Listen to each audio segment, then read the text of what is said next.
部分食油價格半個月之內急升超過50%。巴基斯坦取消市內傳遞聖火，只係體育場度舉行。匯豐預測恒指今年目標係26,000點。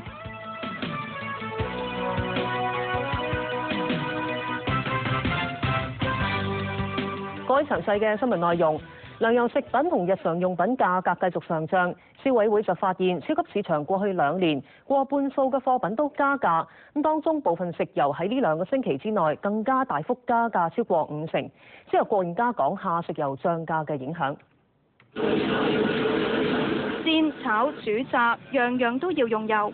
呢間茶餐廳每日要用6罐呢啲15公升裝嘅油，而家要220幾蚊一罐。相比年初，短短4個幾月已經加咗80蚊，加幅超過50%。負責人話：用油冇得慳，最終只有加價。盡量㗎咯，啲炸一黑啲嘅就冇可能再用㗎啦。炸啲嘢黑出嚟，啲客接受唔到啊。唔該。嚟茶餐廳食個下午茶咧，好多時都離唔開炸嘢㗎啦。老闆話咧，煎炸嘅菜式一向都好受歡迎，所以都唔敢立亂改餐牌嚟到減少用油。而家庭主婦亦都為咗慳啲用油而傷腦筋。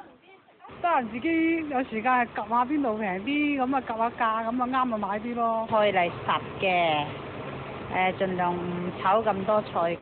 有雜貨店嘅老闆就話：近日食油來價又加咗，廠家同佢講係因為原材料漲價。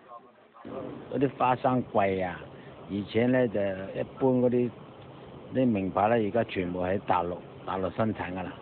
咁佢人工又貴啦，嗰啲人民幣又升㗎啦，咁樣加埋貴咯，搏命貴咯。消委會喺港島東嘅超市調查，發現部分食油短短2個幾星期內價格急速上升。其中一間超市嘅呢一款食油，上個月底賣60蚊9毫，星期一再調查就賣到93個9。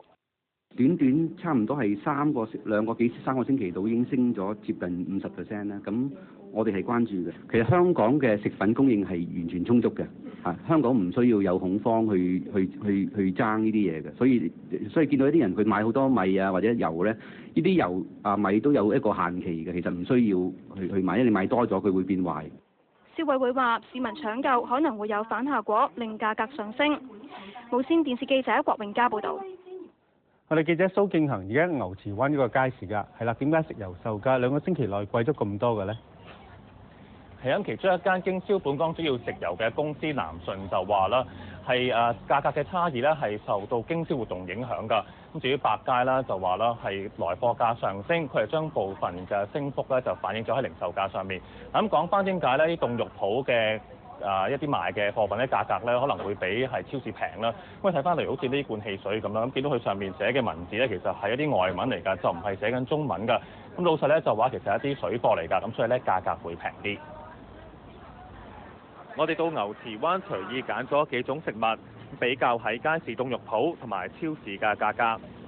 其中呢一罐粟米羹喺凍肉鋪係美國包裝㗎，賣5蚊；喺超市呢係泰國入口，賣緊9個8。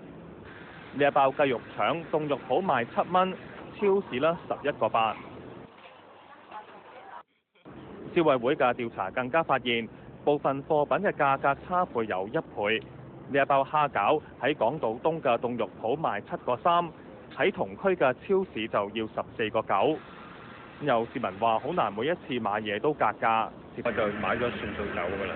如果買得多啲嘅咧，我會格下價嘅去。亦都有人貪超市買嘢方便啲，佢乜都有得賣咯，即係唔使周圍行咯，貪佢方便咯，同埋有時貪佢有得送貨咯。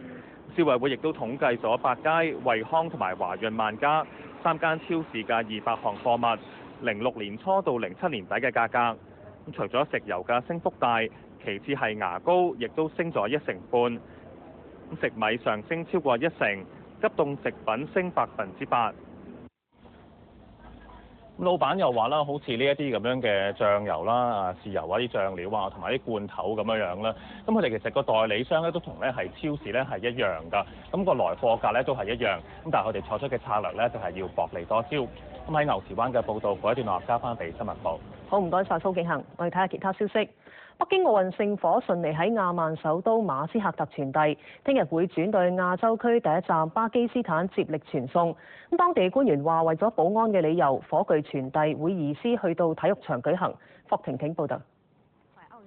巴基斯坦原本安排65個火炬手接力喺伊斯蘭堡街頭傳聖火，跑經憲法大街、經總統府、議會大樓等地標。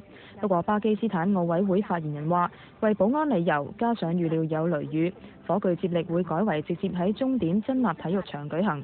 個體育場可以容納5萬人，由中國援助興建。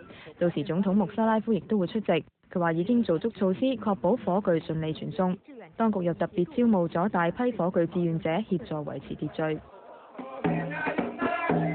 至於奧運聖火已經完成喺亞曼首都馬斯喀特傳遞，過程順利。接力喺當地星期一晏晝5點開始，避開日間攝氏40度嘅高溫。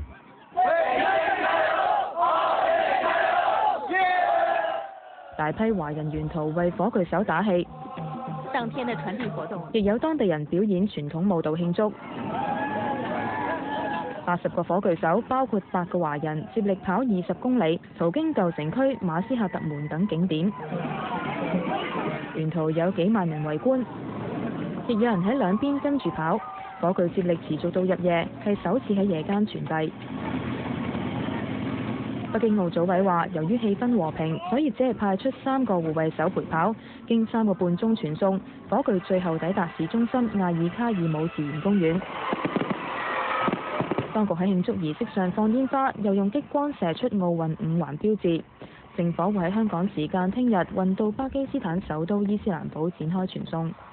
無線電視記者霍婷婷報道。美國嘅西藏問題特使將會同到訪嘅達賴喇嘛會面。外交部話唔希望美方支持同縱容達賴集團分裂祖國嘅活動，而美國同加拿大都分別有支持同反對藏獨嘅示威。尹敏賢報導。喺美國紐約，幾百個示威者由中國領事館遊行到聯合國總部，悼念喺拉薩蘇聯嘅死者。西雅圖就有反藏獨示威，幾百個示威者揮動中國國旗，要求藏民停止暴力事件，又不滿西方媒體有關中國嘅報導失實。